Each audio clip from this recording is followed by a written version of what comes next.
আমাদের মধ্যে অত্যন্ত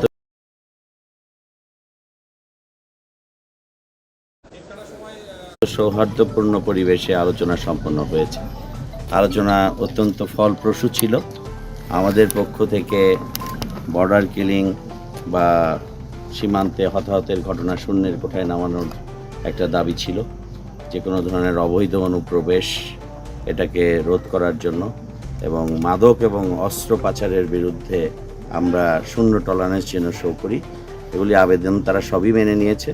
আমাদের একটি স্বার্থের বিষয় ছিল, শূন্য রেখার খুব কাছাকাছি আমাদের একটি রাস্তার সংস্কার কাজ চলার ব্যাপারে তাদের কাছে আবেদন জানিয়েছি। এটা ইতিমধ্যেই তারা ঊর্ধ্বতন কর্তৃপক্ষের কাছে পাঠিয়েছে। সম্মতি সাপেক্ষে আমরা আমাদের সংস্কার কার্যক্রম দ্রুত শুরু করতে পারব এবং বাকি তাদের পক্ষ থেকেও একই ধরনের আবেদন ছিল।